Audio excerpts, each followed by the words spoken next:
Which is a struggle in which, as you know, I've been engaged really all my life, since I was a young teenager.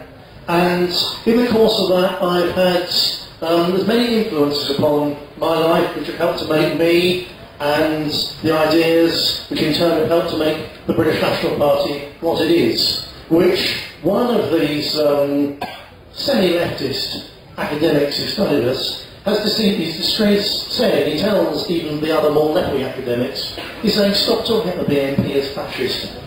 The BNP is something completely different. We've never seen something like this. The British National Party is a really strange and interesting hybrid. It's a new thing. It's not a throwback to the past. It's something completely new. It draws on old ideological roots and so on, but it's something new. And where does it come from? That's the puzzle. Well, in part, I mentioned it yesterday, part of it came from Andrew Roberts, who brought to British nationalism the idea of distributism, of well-distributed private property being the basis of a free and decent society. And that covers a huge amount of where we now stand when we come to look at economic and social issues. So Andrew Roberts was one person, and it's natural, I suppose, that someone 12, 14 years older than the young Turks, as I and other colleagues were in the early 1980s, it was natural that someone like that would influence us. A well-educated man, almost a political generation older than us. That was a natural thing. But there's other influences as well. And one of the most surprising, really, was when a group of young Italians emerged overnight in London, after an appalling terrorist bombing in Bologna, where there was mass casualties in one of the worst acts of terrorism in Western European history. They were accused of being responsible for this crime, and some of them were arrested and killed in prison, and all of them had to flee the country from an extreme anti-nationalist repression, which, had they done that thing, would have been justified. But they had not done that thing. And this group of young Italians, basically the same age as us, but coming from a place where they've been engaged in a physical, also an intellectual struggle with the far left and with liberalism, which was far more honed than the nationalist movement in Britain had yet come to.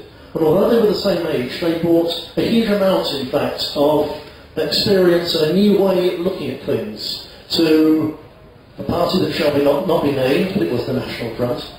And I'm not ashamed to have been in the National Front, because it was run for people like us. It was made up of good people struggling and doing things which needed to be done. And it took some wrong turns. If it hadn't took those wrong turns, we'd probably be making them now. It's a very important thing we've learned from that. So we don't step back from it, but it's not politically useful to talk about it. But we have learnt from that party and from that party's failures, as well as from its successes.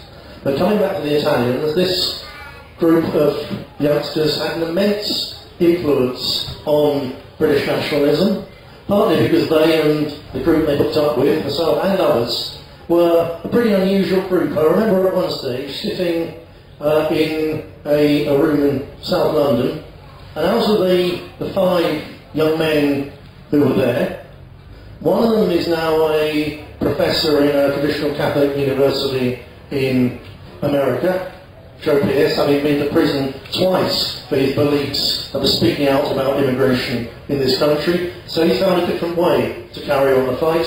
But it's a pretty remarkable thing for a young boy out of Barking to go and end up as a professor lecturing in a very prestigious and serious university in the United States. So he was one of them.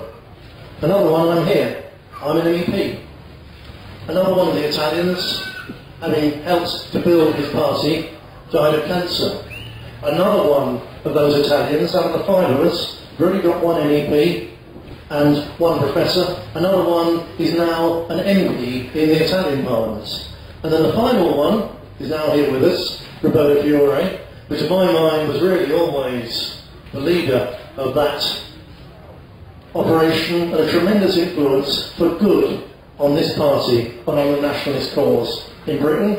And throughout our careers we tend to, so there's a slight cycle where at one stage I'm doing better in terms of stepping towards power, And then the next, Roberto leapfrogs me. So he's already been an MEP, but now at present he's not an MEP, because to get rid of the menace of Roberto Fiore in the European Parliament, they changed the entire political system in Italy so that his party was given a threshold which it couldn't possibly overcome. Just the same as they've done it with us, but they've only done it with us in Stoke so far, and in London, where they've rigged the entire political system to keep us out. And that's what they've now done with Roberto. So at present, Roberto is an ex-MEP, although still, for the strange reason that sort of England Italians do, still apparently entitled to be referred to as such, and as the Honourable Roberto Fiore, which I'm sure sticks in the craw of many Italian leftists and liberals. So, without further ado, I'd like you to give a huge round of applause to a man who's had a great influence on nationalism all over the world, Roberto Fiore.